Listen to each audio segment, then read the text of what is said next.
ఒక్క మంచి ప్రభుత్వం ఒక మంచి కార్యక్రమం చేస్తే మల్టిపుల్ బెనిఫిట్స్ ఉంటాయి. ఒక పవర్ ఎన్ని రంగాలకు ఊతమిస్తుందండి.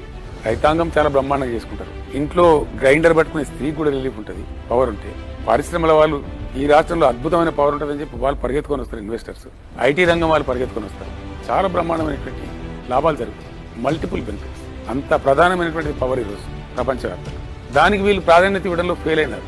అర్థం కాలే వీళ్ళకి అసలు. అందుకే నేను ఎంఆర్ఓపిస్తున్న బయట ఉన్న వసతులు ఉన్న వనరులు వాడుకోలేనటువంటి దద్దమ్మలు అని చెప్తున్నాను. ఈ అసమర్థత, అవివేకులు, తెలివి తక్కువ వాళ్ళని చెప్తున్నాను. బయట ఓపెన్ చెప్తా ఉన్నాను, ప్రెస్ లో చెప్తా ఉన్నా, బహిరంగ సభలో కూడా చెప్తాను. అయితే ఏంటంటే కారణం 9 సంవత్సరాలు నిరాఘాటంగా నిర్బంధంగా బ్రహ్మాండంగా రెప్పపాటు పోకుండా సప్లై అయిన పవర్ ఎందుకు ఆగిపోయింది? దీన్ని కేసీఆర్ సమాధానం చెప్పాలన్నా ఎవరు చెప్పాలి? కేసీఆర్ ఇస్తే ఎట్లా, మీరు ఇవ్వలేకపోతారు ఎట్లా? కారణం ఏంది? నాకు బాధ కలిగేది ఏంటంటే చాలా బాగుంటది అని పారిశ్రామికవేత్తలు ప్రతి ఒక్కరు మాట్లాడుకున్నటువంటి తెలంగాణ కరెంట్ రంగం గురించి ఈరోజు తెలంగాణ పరువు తీశారండి. వీళ్ళు ఘోరంగా పోయింది పరువు మార్కెట్. మీకు ఇంకో మాట లాస్ట్ చెప్తున్నాను. హైదరాబాద్ ను నేను పవర్ ఐలాండ్ చేయించానండి. హైదరాబాద్ లో పవర్ పోదు. ఆ రోజు మేము చేసిన ఎంతవరకు మేము గర్వంగా చెప్పేవాళ్ళం. 2 విషయాలు నేను బిజినెస్ మీట్ జరిగినప్పుడు చెప్పేవాడిని. You may see power cut in New York, you may see power cut in London, but not in Hyderabad. This the word of KCR అని చెప్పేవాడిని.